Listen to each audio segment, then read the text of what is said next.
सबसे पहले अब हम उस वर्कशीट का सॉल्यूशन आपसे शेयर करेंगे जो लास्ट वीक हम आपको दे चुके हैं और होपफुली अब वो आप सब ने कर भी ली होगी। So we just want to make sure कि हम अपने आंसर्स को चेक कर लें। So the first question was element X forms a diatomic molecule. An atom of X requires one electron to form a stable X minus 1 ion.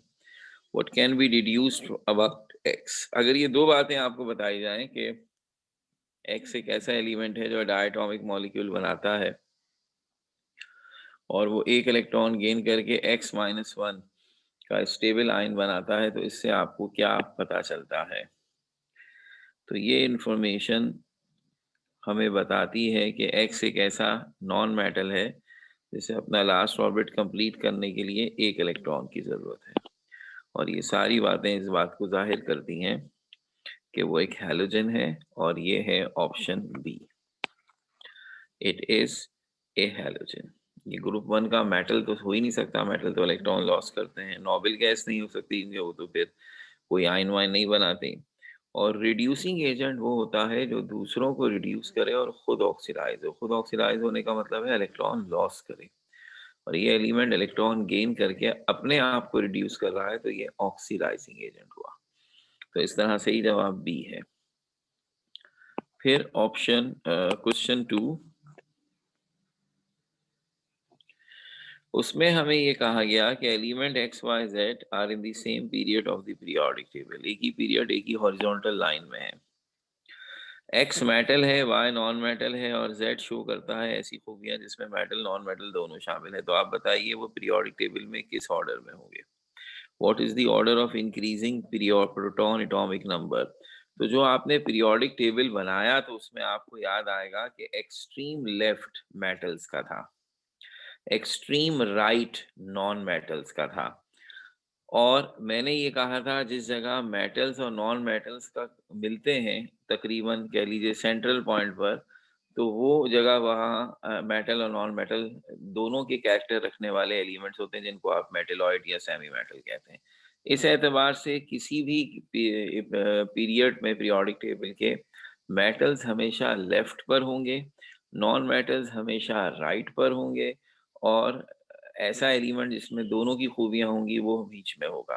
तो इस एतबार से आपका सही ऑर्डर ये होगा कि if x is a metal it should be at the left side. फिर उसके बाद जेड में मेटल नॉन मेटल दोनों की खूबियां हैं, should be in the middle. और वाई जो है वो नॉन मेटल है अगर, तो वो राइट साइड पर होगा। तो x Z why should be the right order, और ये ऑर्डर भी ऑप्शन बी में है।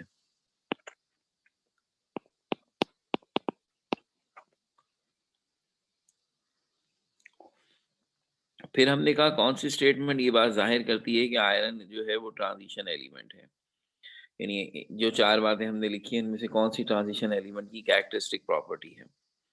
पहली बात लिखिए कि iron 2 sulphate crystals are green. दूसरी बात लिखिए कि iron 3 oxide is basic.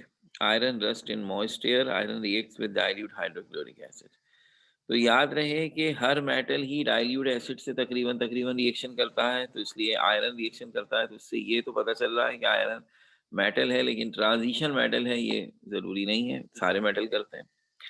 Iron rust in moisture, तो ये भी ऑलमोस्ट हर मेटल की खूबी है। आयरन के ऑक्साइड बेसिक होते हैं, ज्यादातर मेटल बेसिक ऑक्साइड्स ही बनाते हैं। इसका मतलब ये हुआ कि जो पहली खूबी अगर आपको याद आए तो खास तौर पर लिखी थी ट्रांजिशन मेटल में कि इनके कंपाउंड्स कलरफुल होते हैं। तो अगर मैं कहूँ आयरन 2 सल्फेट का कंपाउंड ग्रीन है, तो ये एक सबसे इंपॉर्टेंट इंडिकेशन है कि आयरन ट्रांजिशन एलिमेंट है। तो दिस इज ऑप्शन ए।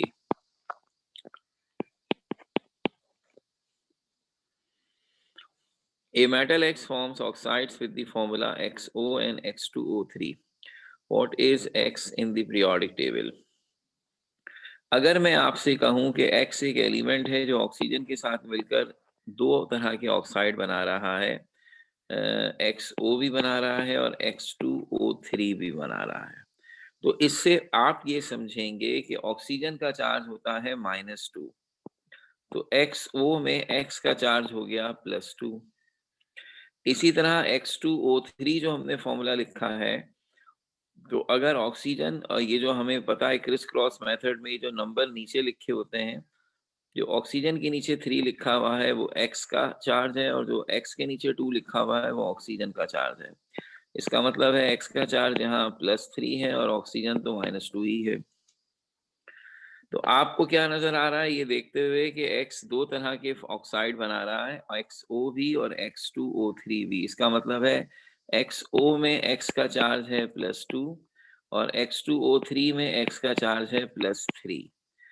ऐसे एलिमेंट या ऐसे मेटल जो मुख्तलिफ चार्ज हासिल करते हैं या जिनकी ऑक्सीडेशन स्टेट या वैलेंसी डिफरेंट होती है, वो ट्रांजिशन एलिमेंट होते हैं। तो ये प्रॉपर्टी के एक्स ऑक्सीजन के साथ मिलकर दो अलग अलग फॉर्मूले वाले कंपाउंड बनाता है, इससे ये पता चला कि एक कंपाउंड में एक्स का चार्ज कुछ और है, दूसरे कंपाउंड में एक्स का चार्ज कुछ और है, और ये खूबी और किसी में नहीं ट्रांजिशन एलिमेंट्स में होती है, जो कि लास्ट ऑप्शन में लिखा हुआ है। So D is the right answer. हमने पांचवें में कहा from the position in the periodic table what would you expect the elements titanium, vanadium, chromium and cobalt to have in common. अगर आप इन सब के एटॉमिक नंबर से कॉन्फ़िगरेशन लिखें तो आपको अंदाजा हो जाएगा ये सारे के सारे डी ब्लॉक एलिमेंट्स हैं, क्योंकि इन सब की कॉन्फ़िगरेशन डी पर ख़त्म होगी। तो इनमें वेरिएबल ऑक्सीडेशन स्टेट होनी चाहिए, इनमें कलर्ड कंपाउंड फॉर्मेशन होनी चाहिए, और ये पैरामैग्नेटिक बिहेवियर दिखाएंगे, डायामैग्नेटिक नहीं। तो तीसरी वाली खूबी इनमें नहीं होगी, पहली और दूसरी इनमें यकीनन होगी। तो इस हिसाब से जो सही ऑप्शन है वो है बी, 1 and 2 ओनली। नंबर 6 में कहा an atom of element x is represented by, अगर हम किसी एलिमेंट को इस अंदाज से रिप्रेजेंट करते हैं तो फिर बताइए, और ये भी हमने मेंशन कर दिया, हालांकि बताना नहीं चाहिए था, कि ये जो नीचे 4 लिखा है ये एटॉमिक नंबर है और जो ऊपर 9 लिखा है वो एटॉमिक मास या मास नंबर है। तो बताइए जो 4 बातें हमने नीचे लिखी हैं उनमें से कौन सी बात ठीक है। इस हिसाब से अगर आप नोटिस करें तो इसका एटॉमिक नंबर 4 है, मास नंबर 9 है, और जैसा कि हमने सिखाया था इसमें प्रोटॉन्स की तादाद 4 होगी, न्यूट्रॉन्स होंगे 9 - 4 यानी कि 5, और इलेक्ट्रॉन उतने ही होंगे जितने प्रोटॉन है, क्योंकि ये न्यूट्रल है। अब आप जरा स्टेटमेंट पढ़िए, क्या इससे ये पता चलता है कि ये पीरियोडिक टेबल के फोर्थ ग्रुप में है? फोर्थ ग्रुप में वो एलिमेंट होते हैं जिनके लास्ट ऑर्बिट में 4 इलेक्ट्रॉन हो और जिनकी कॉन्फ़िगरेशन s2p2 पर ख़त्म हो रही हो। ये जिसके पास 4 इलेक्ट्रॉन है इसकी कॉन्फ़िगरेशन तो सिर्फ s2 पे ख़त्म हो रही है, तो ग्रुप 2 का मेटल होगा। इसी तरह क्या इससे ये पता चलता है ये ग्रुप 7 में है? सवाल ही पैदा नहीं होता। और क्या इससे ये पता चलता है कि इसमें प्रोटॉन और इलेक्ट्रॉन्स की तादाद को अगर जमा करें तो 8 आएगा? इसके प्रोटॉन्स की तादाद 4 है, इलेक्ट्रॉन्स की तादाद भी 4 है, दोनों को जमा करें तो 8 ही आता है। तो ये जो ऑप्शन सी है this is the right answer. आखिरी वाला है the total number of proton and neutrons is 10, तो वो तो गलत है, क्योंकि वो total number of protons and neutrons तो गिवन है, वो तो 9 है, मास नंबर कहलाता है। तो इस तरह C is the right option in this case. फिर इसके बाद 8th में इसी किस्म की बातें हैं। एक पूरा हमने आपको चार्ट बनाकर दिया है और उस चार्ट में 7 में ये पहले कॉलम में है मैग्नीशियम, फिर उसके बाद मैग्नीशियम का कैटाइन और फिर फ्लोरीन और फिर फ्लोरीन का एनाइन। उनके मुतालिक हमने आपको 4 इंफॉर्मेशंस दी हैं। पहले कॉलम में उनके प्रोटॉन्स हैं, दूसरे कॉलम में पहले कॉलम में उनके हैं proton number, that is atomic number, और दूसरे में लिखा है नंबर ऑफ प्रोटॉन। मेरे ख्याल में तो बेवकूफ़ से बेवकूफ़ भी समझ जाएगा, दोनों एक ही बात है। अच्छा, और फिर है नंबर ऑफ न्यूट्रॉन्स,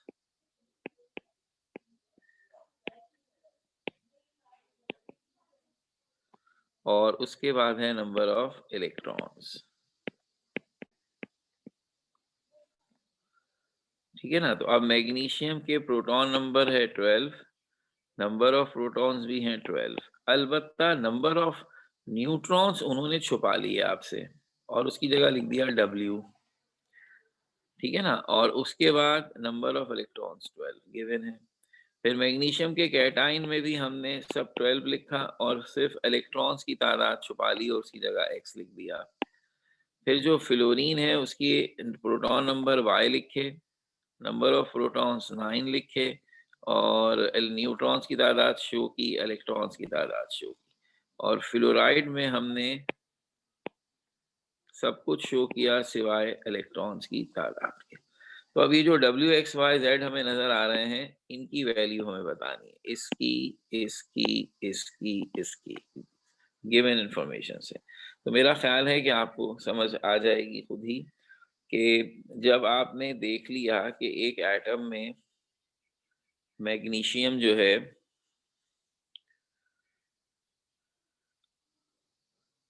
उसके नंबर ऑफ न्यूट्रॉन्स मुझे ऐसे पता चलेंगे कि मैंने मैग्नीशियम के बिल्कुल नीचे मैग्नीशियम का कैटाइन लिखा है। मैग्नीशियम के एटम और मैग्नीशियम के कैटाइन में सिर्फ इलेक्ट्रॉन्स की तादाद का फर्क होता है, न्यूट्रॉन्स की तादाद का फर्क नहीं होता। तो जब नीचे 12 हैं तो इसका मतलब ये हो गया कि मैग्नीशियम के भी न्यूट्रॉन्स 12 हैं। तो इसका मतलब W की वैल्यू तो आ गई 12। फिर उसके बाद मैग्नीशियम में इलेक्ट्रॉन्स थे 12 और मैग्नीशियम के कैटाइन जिसके ऊपर +2 का चार्ज होगा तो उसमें इलेक्ट्रॉन्स की तादाद, जाहिर सी बात है +2 का मतलब है 2 इलेक्ट्रॉन लॉस हो जाना, तो उसमें इलेक्ट्रॉन्स की तादाद होगी 10। तो x की वैल्यू 10 हो गई। फिर नंबर ऑफ प्रोटॉन्स और प्रोटॉन नंबर तो सेम है, इसलिए y की वैल्यू 9 ही रहेगी।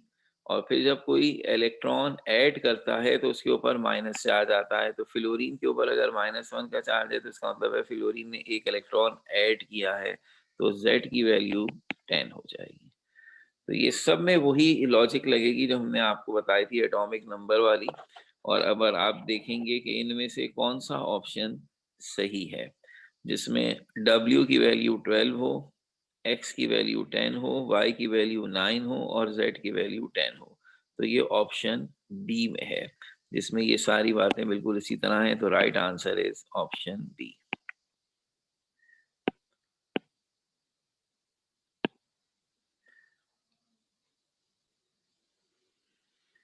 अब इसके बाद है number 8। Which statement explain why the chemical properties of magnesium with atomic number 12 and calcium atomic number 20 are similar? Magnesium का एटॉमिक नंबर 12 और कैल्शियम का 20 है।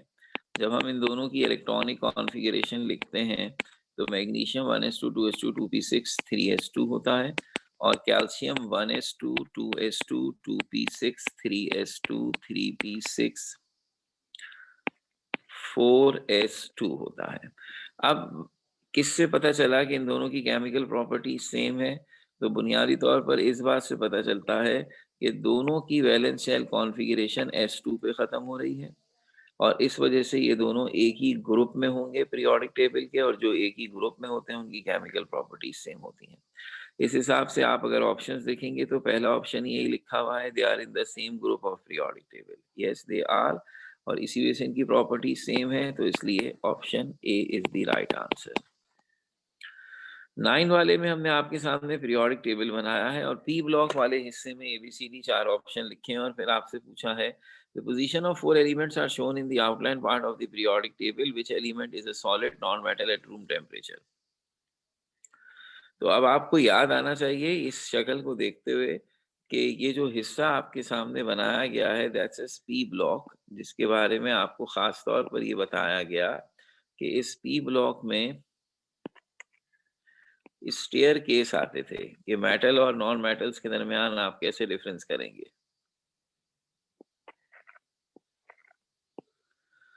ठीक है ना। तो इसके हिसाब से ग्रुप 3 के अंदर ये जो सेकेंड एलिमेंट है जो ए है ये तो मेटल है और हमसे नॉन मेटल पूछा गया है, इसलिए ये तो गया। अच्छा, इसी तरह जो यहाँ बी बना हुआ है ये ग्रुप 6 बनता है जिसका पहला एलिमेंट ऑक्सीजन गैस है, इसलिए ये भी गया। इसी तरह जहाँ सी है वो हेलोजन है और हेलोजन में दूसरा एलिमेंट गैस होता है क्लोरीन, ये भी गया। और हमने याद है कि हेलोजन में आपसे कहा कि फ्लोरीन पहला एलिमेंट गैस होता है, दूसरा एलिमेंट क्लोरीन भी गैस होता है, तीसरा ब्रोमीन लिक्विड होता है और चौथा आयोडीन सॉलिड होता है। ये जो सॉलिड है ये है डी।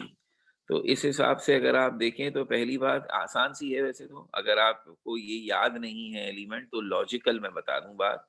तो लॉजिकल बात ये है कि पी ब्लॉक में जो एलिमेंट्स राइट साइड पर हैं वही नॉन मेटल हैं, इसलिए ए तो इसमें किसी तरह आता ही नहीं क्योंकि वो तो मेटल है। अच्छा, और राइट साइड में जितने भी एलिमेंट हैं जो राइट साइड के अपर पार्ट पर हैं वो गैसेस हैं, जो लोअर पार्ट पर हैं वो सॉलिड हैं, इसलिए डी वाला जो एलिमेंट है वो राइट पर है और लोअर हिस्से में है, इसलिए इसी का सिर्फ नॉन मेटल और सॉलिड होना कंफर्म है। फिर इसके बाद कॉन्फ़िगरेशंस लिखी हुई हैं हमारे पास 10 में, एटॉमिक नंबर 20 की, 24 की, 26 की और 29 की, और हमसे कहा है किसी एक की कॉन्फ़िगरेशन करेक्ट नहीं है। तो अगर आप हर एक की कॉन्फ़िगरेशन चेक करें तो आपको अंदाज़ा होगा जो एलिमेंट 24 है उसकी configuration 1s2, 2s2, 2p6, 3s2, 3p6, 4s2, 3d4 लिखी है, और हमने ख़ास तौर पर बताया था ये एक्सेप्शनल कॉन्फ़िगरेशन रखता है। इसमें s का एक इलेक्ट्रॉन d में जाकर उसे 4s1 3d5 बनाता है ताकि ये दोनों हाफ फिल हों, और this is the stable configuration. तो इन्हें कभी भी हम s2d4 नहीं लिखेंगे, हमेशा s1d5 लिखेंगे। तो ये गलती है, तो सही आंसर हुआ बी के ऑप्शन बी में जो कॉन्फ़िगरेशन लिखी है वो गलत है। 11वें नंबर पर आपको कहा गया है कि एक एलिमेंट का ताल्लुक फोर्थ पीरियड से है। Consider the following statements about fourth period. क्या फोर्थ पीरियड में 18 एलिमेंट्स हैं? क्या फोर्थ पीरियड जीनॉन पे खत्म होता है? और क्या फोर्थ पीरियड में डी ब्लॉक के 10 एलिमेंट्स हैं? तो भाई पहली बात बिल्कुल सही है, तीसरी बात बिल्कुल सही है, लेकिन फोर्थ पीरियड क्रिप्टॉन पे खत्म होता है, पोटेशियम से शुरू होकर जीनॉन पे नहीं होता, तो सेकंड स्टेटमेंट गलत है। तो इसलिए सही आंसर है सी, जिसमें लिखा हुआ है ऑप्शन 1 और 3 जो है वो सही है। इसके बाद हमने 12 क्वेश्चन में देखा कि कॉन्फ़िगरेशन एक एलिमेंट की 4p3 पर अगर खत्म हो तो उसका एटॉमिक नंबर क्या होगा। इसका सही तरीका ये है कि आप कॉन्फ़िगरेशन लिखें 1s2, 2s2, 2p6, 3s2, 3p6, 4s2, 3d10, 4p आ गया, इसे 3 तक लिखें। और अब सारे नंबर गिन लीजिए, तो जब आप ये नंबर गिनेंगे तो आंसर आएगा 33, और 33 ऑप्शन है बी। फिर आपसे कहा गया कि हमने कॉन्फ़िगरेशन लिखी है एक ऐसे एलिमेंट की जिसका एटॉमिक नंबर है 26, तो आप पहचानिए सही कॉन्फ़िगरेशन कौन सी है। इत्तेफाक से ये ऊपर भी लिखी हुई है, इसलिए आपको परेशानी नहीं होनी चाहिए थी।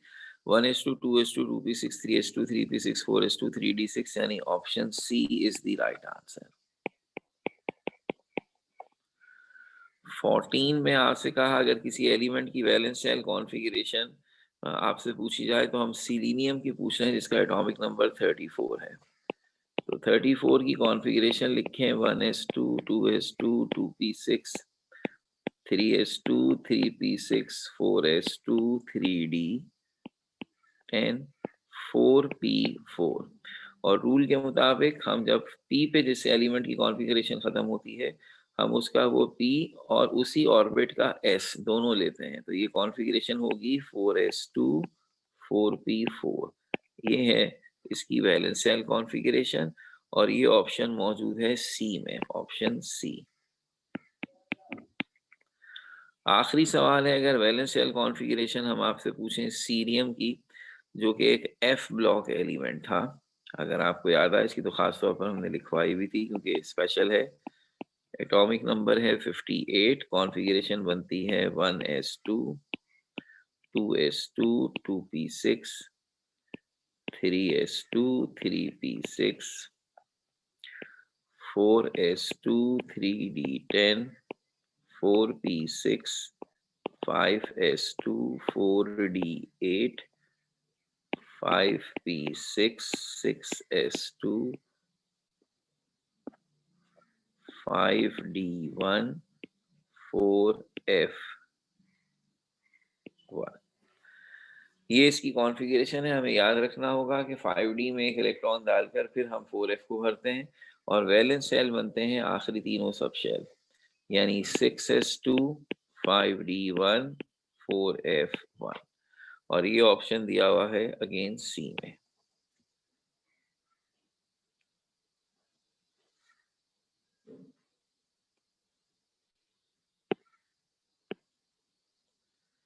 जी आयशा अनीस।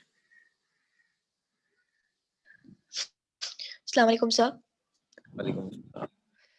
सर आपने 5p6 से पहले 4d8 क्यों लिखा है? 4d तो 10 होता है ना कहाँ लिखा है बेटा? सर? इस कॉन्फ़िगरेशन में 5p6 से पहले 4d8 लिखा है आपने। से लिख दी। 4d10 बना रहा था, नींद में था तो इसलिए ऐसा हो गया। Okay okay. आपने आउट बच्चा गुड, क्योंकि तो नंबर भी कम बन जाएंगे। तो ये है 1s2 2s2 2p6 3s2 3p6 4s2 3d10 4p6 5s2 4d10। This is 4d10, by mistake it was 4d8 लिख दिया गया।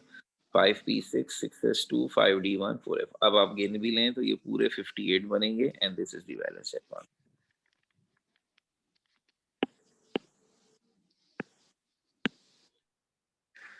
Okay, this is all about that last sheet. Hopefully, अगर सब नहीं तो मेजॉरिटी के ये तमाम ही सही होने चाहिए। ये एक काम इसलिए किया गया ताकि जो कुछ हम पढ़ रहे हैं साथ साथ उससे रेलेवेंट कुछ क्वेश्चंस कम से कम प्रैक्टिस की सूरत में इन दिनों में कर लिए जाएं, जिन दिनों में हम चूंकि थ्योरी भी साथ पढ़ रहे हैं तो इसलिए यहाँ वर्कशीट की सूरत में क्वेश्चंस करना ज़्यादा मुनासिब है। जी अब्दुल समी, क्या पूछना चाह रहे हैं? Sir am I audible? Yes yes please. Sir ये आपने लिखे 5d1 और उसके बाद लिखे 4f1 सबसे आखिर में, तो ये 5d1 और उसके बाद 4f1 पे आप गए, तो डी को पहले क्यों नहीं फिल किया आपने?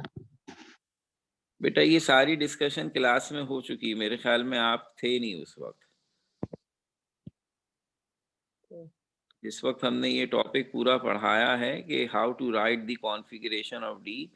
खास तौर पर सिक्स्थ पीरियड के बारे में लिखते हुए एक बात बताई गई थी कि there is an exceptional case 6s के बाद, अफबाउ प्रिंसिपल के बाद के मुताबिक बारी 4f की आती है, लेकिन एक एक्सेप्शनल केस है ये कि पीरियोडिक टेबल में एलिमेंट्स पहले एक इलेक्ट्रॉन 5d में डालते हैं फिर वो अपना 4f बनना शुरू करते हैं। इसी की वजह से F block is a special block और वो आपके सिलेबस में भी नहीं। ठीक है ना? तो ये पूरी बात हमने की थी, तो इसे याद रख लें, अब आप भूलिए मत।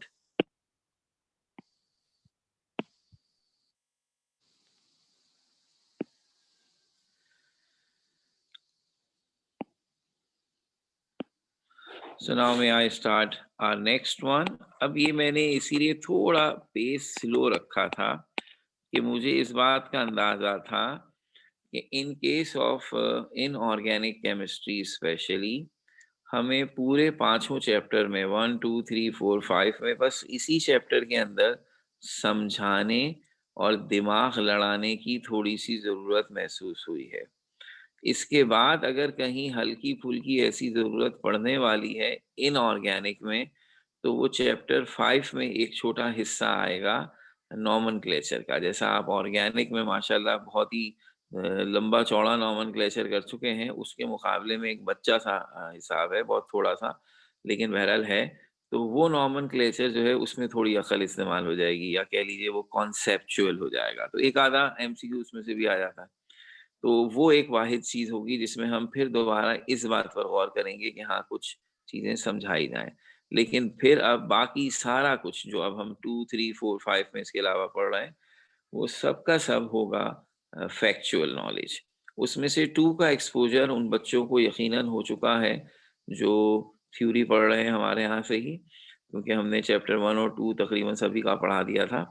तो इधर आपको अंदाजा अब पहली दफा होगा कि दिस इज फैक्चुअल। तो फैक्चुअल का ये नहीं मतलब है कि कोई बहुत ही कंफर्ट जोन में आप आ गए। ये सबसे खतरनाक सवाल इसलिए हो जाते हैं कि ये याददाश्त पे डिपेंड कर रहे हैं। तो अगर फर्ज कर लीजिए एक टॉपिक आपने पढ़ा ही नहीं, मिसाल के तौर पर इनमें सवालात इस किस्म के हैं कि at what temperature nitrogen becomes liquid, ये तस्करा आएगा इस चैप्टर में, हो सकता है किसी को याद भी हो। अब मैं ये कहता हूं कि फर्ज कर लीजिए ये आपने याद नहीं किया, तो क्या कॉन्सेप्ट की मदद से पता चल जाएगा? सवाल ही पैदा नहीं होता। This is absolutely a factual knowledge. मिसाल के तौर पर नाइट्रोजन और कार्बन मोनोऑक्साइड, दो गैसेस के लिक्विफिकेशन टेम्परेचर यानी कि बॉइलिंग पॉइंट किताब में दिए हुए हैं, तो वो मुझे भी याद है और आपको भी याद होने चाहिए। आप ऐसे ही किसी और का पूछ लें तो भाई मैंने क्या पूरी दुनिया की गैसेस के बॉइलिंग पॉइंट और मेल्टिंग पॉइंट के रट्टे थोड़ी लगाए हुए हैं। जो आपकी किताब में है वो मुझे याद है, उसके अलावा मुझे भी याद नहीं है। तो अगर फर्ज कर लीजिए मुझे ऐसा सवाल मिल जाए जिसमें किसी ऐसी गैस का तस्करा हो जो बुक में नहीं है, और आप तो टीचर ने बताया, मैं नहीं बता सकता। द फैक्चुअल नॉलेज का सबसे बड़ा नुकसान ही यही है कि आप ये नहीं कह सकते। जैसे किसी ने एक दफा अल्बर्ट आइंस्टाइन से पूछा कि velocity of light, velocity of sound की क्या वैल्यू है। उसने कहा मुझे नहीं मालूम। उन्होंने कहा यार आप आइंस्टाइन, आपको यही नहीं पता वेलोसिटी ऑफ साउंड की क्या वैल्यू? उसने कहा मैं ऐसी वैल्यूज क्यों याद करूं जो किताबों में लिखी हुई होती है। आप मुझसे आइडियाज पर बात करें, वैल्यूज पे मत बात करें। तो जो फैक्चुअल चीज है ना, उसका प्रॉब्लम ही यही है कि वो याद करनी पड़ेगी। कॉन्सेप्चुअल चीज का हिसाब किताब ये है कि अगर फर्ज कर लें कॉन्सेप्चुअल चीज किसी को सवाल दिया गया, उसने टॉपिक बड़ा अच्छा पढ़ा हुआ लेकिन वो सवाल नया है, तो वो अपने आइडियाज के मुताबिक सोचकर जवाब तक आ सकता है। मिसाल के तौर पर न्यूमेरिकल होते हैं, हर न्यूमेरिकल तो कोई रट्टे मार के नहीं जाता ना, इम्तिहान में तो कोई और आ जाता है, लेकिन सबको पता है इसकी ट्रिक ये है, उस ट्रिक से वो आंसर निकाल लेते हैं। तो इस लिहाज से यहाँ मेरा काम आसान हो गया है। जाहिर सी बात है जब एक फैक्चुअल इंफॉर्मेशन देनी होती है तो हम सिर्फ बताते हैं, आपका काम ज्यादा हो जाता है कि अब आप उस बताई हुई हर एक बात जो ये सर ने कहा है इस पे फोकस करना है, वो याद करनी पड़ेगी। तो आइए देखते हैं। This chapter is about hydrogen.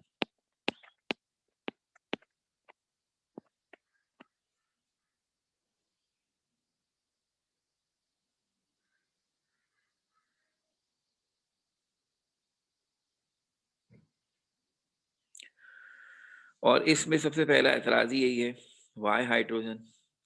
Periodic table बनाया तो सबसे आखिरी टॉपिक ये पढ़ा कि हम अपने आप पूरे पीरियोडिक टेबल को 4 हिस्सों में डिवाइड कर रहे हैं on the basis of their electronic configuration. जिन एलिमेंट की कॉन्फ़िगरेशन एस पर खत्म हो रही है वो एस ब्लॉक, जिनकी पी पर खत्म हो रही है वो पी ब्लॉक, जिनकी डी पर खत्म हो रही है वो डी ब्लॉक, और जिनकी एफ पे खत्म हो रही है वो एफ ब्लॉक। और हम ये समझ रहे हैं कि अब किताब में हमारे ऐसे 4 चैप्टर बन जाएंगे, S block, P block, D block, F block.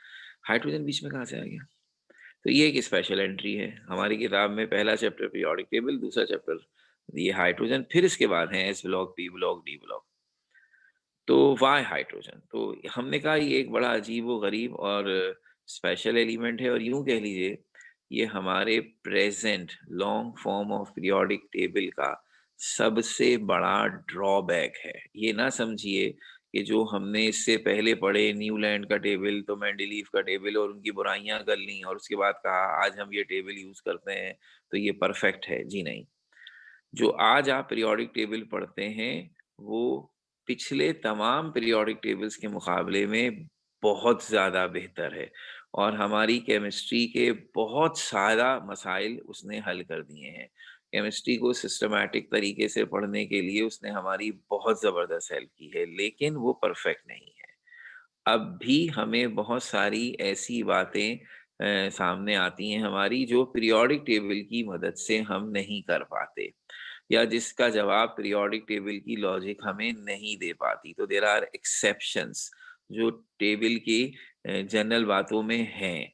तो अब जाहिर सी बात है चूंकि जब तक हमें उनका जवाब नहीं मिल जाता हमें तो उसी से गुजारा करना पड़ेगा। तो उन्हीं में एक सबसे पहला और इम्पोर्टेंट मसला ये है कि सारे एलिमेंट पीरियोडिक टेबल में अपनी प्रॉपर्टीज के हिसाब से बड़े ही जबरदस्त तरीके से अरेंज हुए हुए हैं, सिवाय हाइड्रोजन के जो कि पहला एलिमेंट है। यानी एक लिहाज से बड़ी ही बेइज्जती की बात थी कि सारे एलिमेंट अरेंज हो गए, पहला वाला ही नहीं हुआ। तो हाइड्रोजन अपनी यूनिक किस्म की कैरेक्टरिस्टिक की वजह से टेबल में कहीं जगह नहीं बना सका, तो अब इसलिए हम इसके चैप्टर को अलग पढ़ते हैं। अच्छा, अब ये सब हमें पता होना चाहिए कि हाइड्रोजन का सिंबल कैपिटल एच है, इसका मॉलिक्यूलर फॉर्मूला H2 है और इसकी एटॉमिक नंबर, जैसे मैंने कहा पहला ही एलिमेंट है तो 1 है और मास नंबर भी 1 है। इसकी इलेक्ट्रॉनिक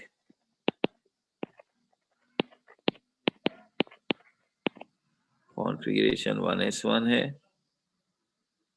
इसकी valency 1, it is a non metal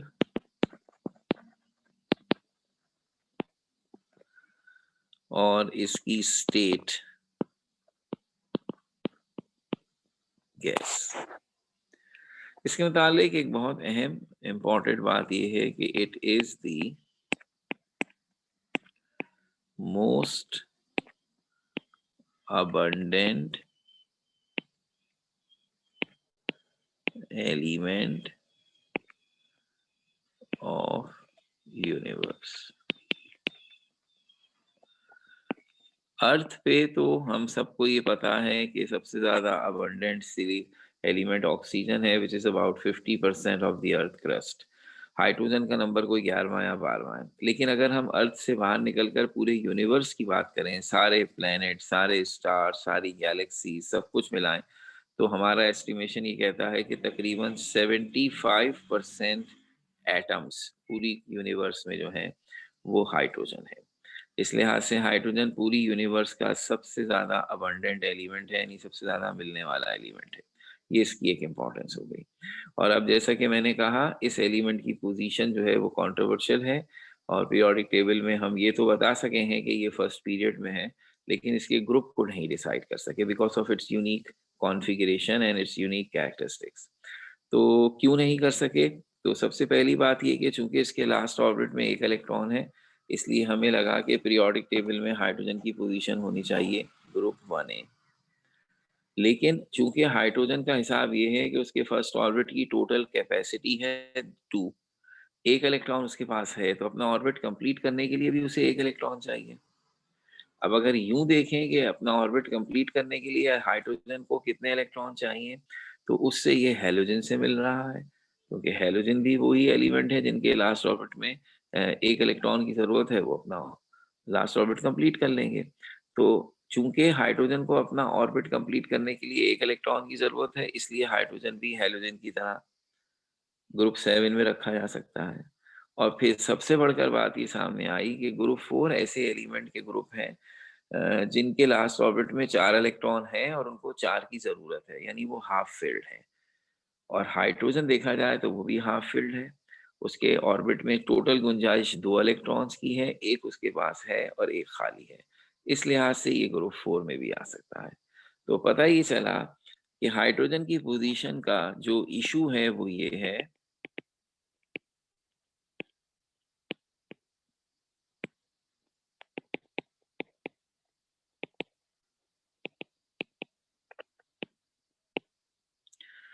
कि it can be placed in group 1A, group 4A and group 7A। 1A में इसलिए कि इसके लास्ट ऑर्बिट में एक इलेक्ट्रॉन है, 4A में इसलिए कि ये हाफ फिल्ड है, और 7A में इसलिए कि इसके लास्ट ऑर्बिट को कंप्लीट करने के लिए एक इलेक्ट्रॉन की जरूरत है। तो अब तीनों ग्रुप्स के साथ हाइड्रोजन की बहुत सारी खूबियां मिलती हैं, और तीनों ही ग्रुप के साथ हाइड्रोजन बहुत सारी खूबियों में डिफरेंट भी है। इसका मतलब है कंप्लीटली वो तीनों में से किसी भी ग्रुप के साथ मैच नहीं करता, और इस वजह से हम इन्हें ना ग्रुप 1 में रख पाते हैं, ना ग्रुप 4 में, ना ग्रुप 7 में। और इस तरह पीरियोडिक टेबल में इसका कोई ग्रुप नहीं है, और इसीलिए हम इसे अलग थलग पढ़ते हैं।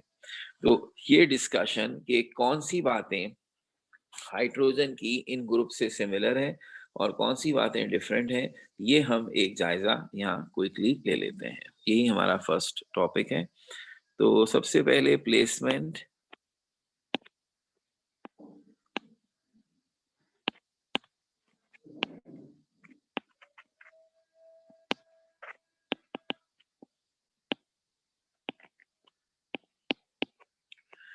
Placement of hydrogen in group 1A.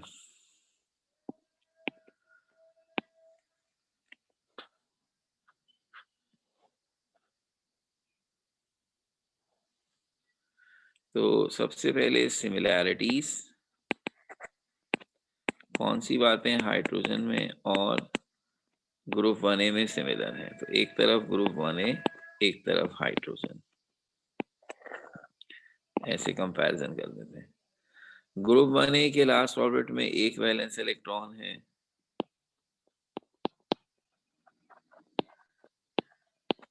तो हाइड्रोजन के भी लास्ट ऑर्बिट में एक ही वैलेंस इलेक्ट्रॉन है।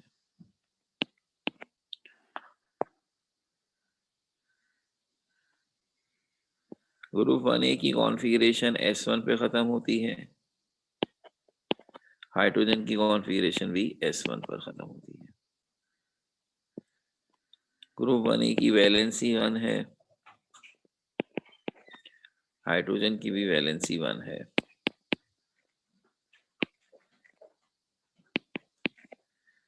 ग्रुप 1A के एलिमेंट मोनोवैलेंट कैटायन बनाते हैं अपना इलेक्ट्रॉन लॉस करके, इस तरह हाइड्रोजन भी अपना इलेक्ट्रॉन लॉस करके कैटायन बनाता है।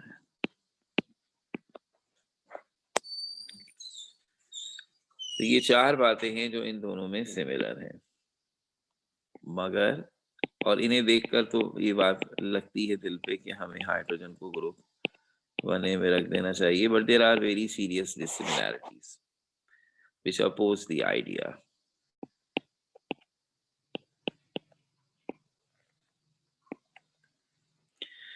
और वो क्या है? ग्रुप 1A के सारे एलिमेंट्स मेटल हैं और सॉलिड हैं, हाइड्रोजन नॉन मेटल है और गैस है।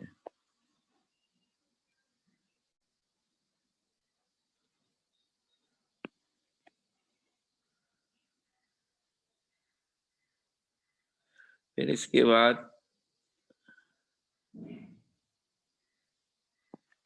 ग्रुप 1A वाले एटॉमिक फॉर्म में एग्जिस्ट करते हैं और मॉलिक्यूल नहीं बनाते, और hydrogen forms diatomic molecule.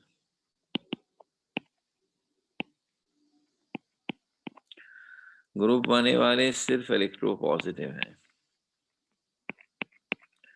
Electron loss करके कैटायन बना सकते हैं। Hydrogen is both electro positive as well as electronegative। ये इलेक्ट्रॉन लॉस करके कैटायन भी बनाता है, गेन करके एनायन भी बनाता है।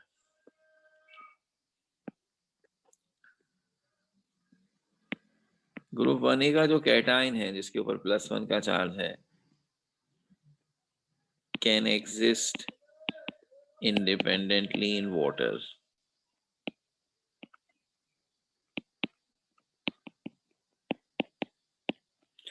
लेकिन ये जो उसी तरह का H+ आयन है, ये पानी में पानी के साथ रिएक्शन करके H3O+, जिसको आप कहते हैं हाइड्रोनियम आयन बनाता है।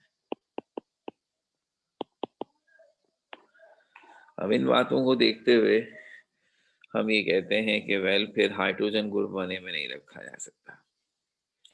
अगर चार बातें सिमिलर थी तो चार ही बातें डिफरेंस भी आ गई और अच्छी खासी स्ट्रॉन्ग पॉइंट्स हैं। So hydrogen should not be placed in group 1A। फिर इसी से हम सेकंड ग्रुप में इसकी प्लेसमेंट देखें। प्लेसमेंट इन ग्रुप 7A। उसी तरह पहले बात कर लेते हैं सिमिलैरिटीज की।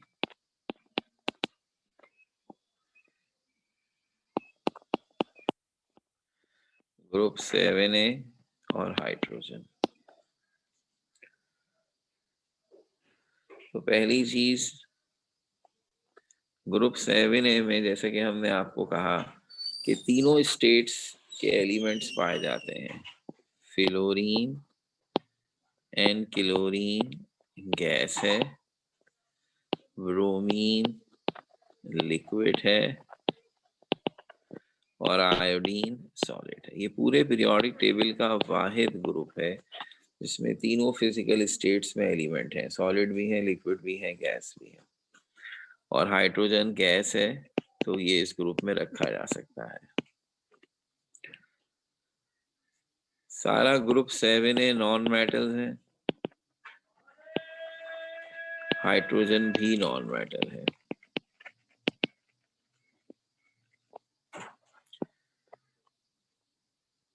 बोथ नीड्स 1 इलेक्ट्रॉन, तो इनको भी 1 इलेक्ट्रॉन चाहिए, इसको भी 1 इलेक्ट्रॉन चाहिए ताकि अपना ऑर्बिट कंप्लीट कर सके। दोनों की वैलेंसी 1 है।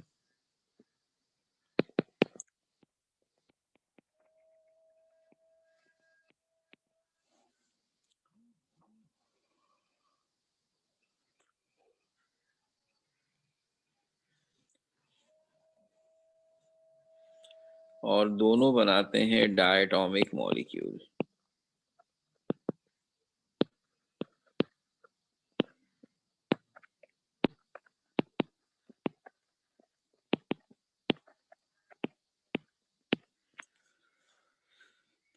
हेलोजन भी 1 इलेक्ट्रॉन गेन करके -1 चार्ज वाला एनाइन बनाता है। हाइड्रोजन भी 1 इलेक्ट्रॉन गेन करके ऐसा ही करता है।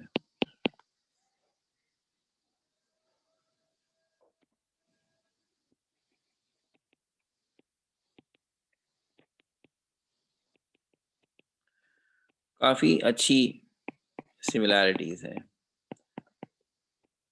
कंपैरेटिवली तीनों ग्रुप में सबसे ज्यादा जो हाइड्रोजन जिस ग्रुप के करीब है वो 7A ही है, लेकिन बहरहाल फिर डिफरेंसेस भी हैं, ऐसी बात नहीं है। 7A के कॉन्फ़िगरेशन खत्म होती है S2P5 पर, हाइड्रोजन की S1 पर, तो कॉन्फ़िगरेशन मैच नहीं करती। 7A के लास्ट ऑर्बिट में 7 इलेक्ट्रॉन है, 7 वैलेंस इलेक्ट्रॉन, और हाइड्रोजन में सिर्फ 1 वैलेंस इलेक्ट्रॉन है।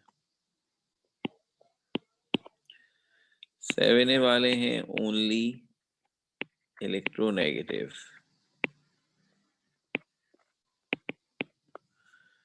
यानी इलेक्ट्रॉन गेन करके एनाइन बनाते हैं बस। और हाइड्रोजन के बारे में हम पहले भी कह चुके हैं, both electropositive and electronegative.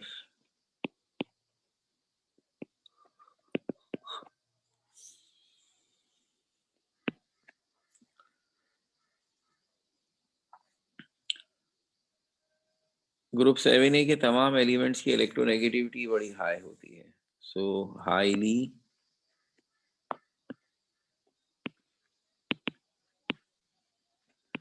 Electronegative,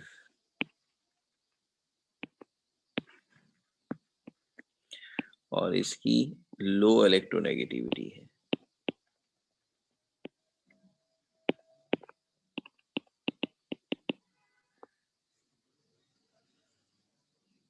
और फिर ये पॉइंट आता है कि हेलोजन का आयन X-1 इज स्टेबल, जबकि हाइड्रोजन एनायन पानी में अगर जाए तो उससे रिएक्शन करके हाइड्रोजन और OH बना देता है, so it is not stable at all in water। तो अब आपके सामने आ गई, डिसिमिलैरिटीज भी अच्छी खासी तगड़ी हैं, तो इसलिए ग्रुप 7 में भी हम इसे नहीं रख सकते,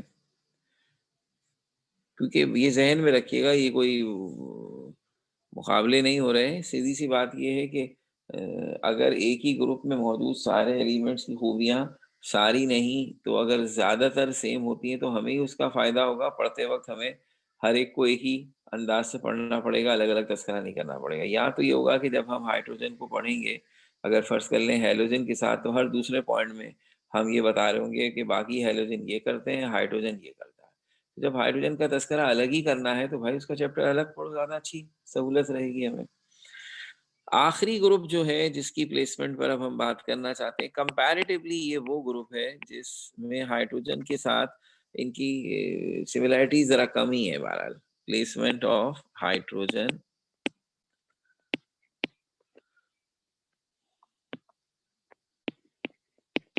इन ग्रुप 4A।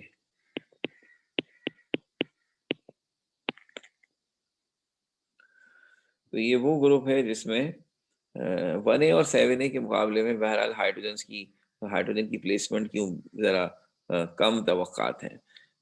तो सिमिलैरिटीज इतनी अच्छी नहीं है जितनी डिससिमिलैरिटीज है।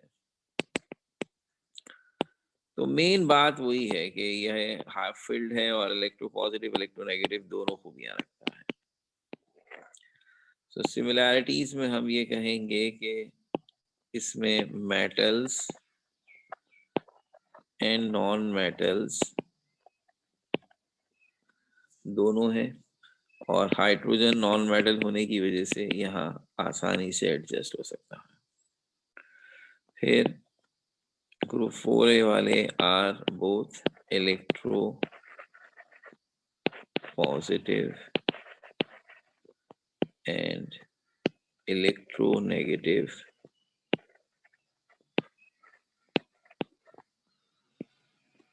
तो यहाँ भी यही है, both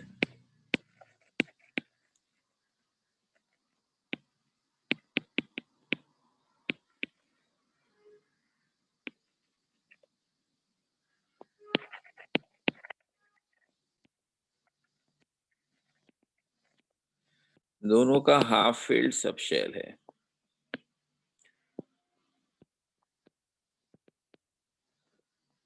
half filled valence shell या last shell.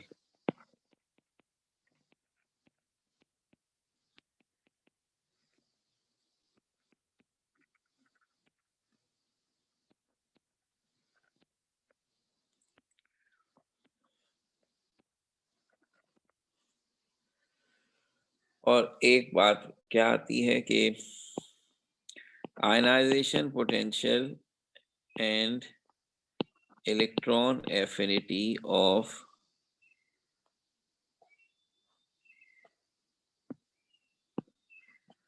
Group 4A and hydrogen are same. तो अभी तो एक ही बात आ गई, दोनों की सेम ही है।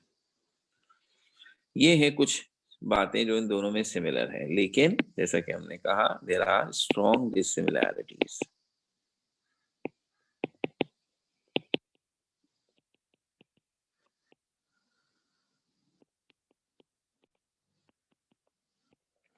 और उसमें फिर ये यूजुअल सी बात है, इसकी कॉन्फ़िगरेशन s2p2 है ग्रुप 4 वालों की, और हाइड्रोजन की s1 है। ग्रुप 4A वालों के लास्ट ऑर्बिट में 4 इलेक्ट्रॉन है या उनके वैलेंस इलेक्ट्रॉन 4 है, और हाइड्रोजन का वैलेंस इलेक्ट्रॉन एक ही है। ग्रुप 4 की वैलेंसी 4 है, ग्रुप हाइड्रोजन की वैलेंसी 1 है। ग्रुप 4 वाले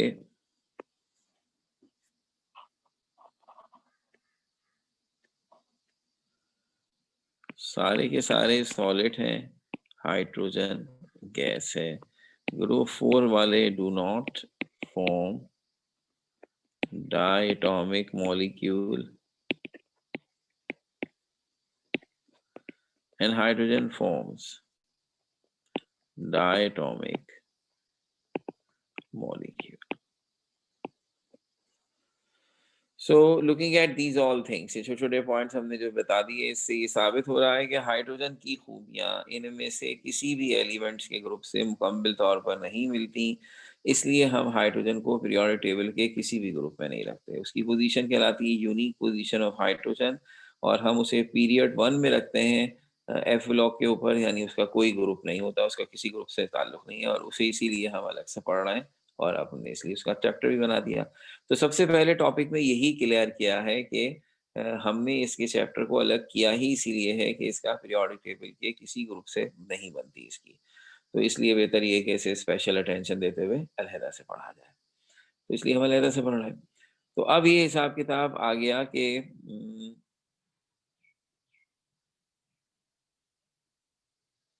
हर एलिमेंट और कंपाउंड जिसे अब हम आइंदा पढ़ेंगे उसके दो एरियाज पर फोकस किया जाएगा, उसके मेथड्स ऑफ प्रिपरेशन और उसके रिएक्शंस पर। तो अब चैप्टर में हाइड्रोजन के साथ भी यही करेंगे।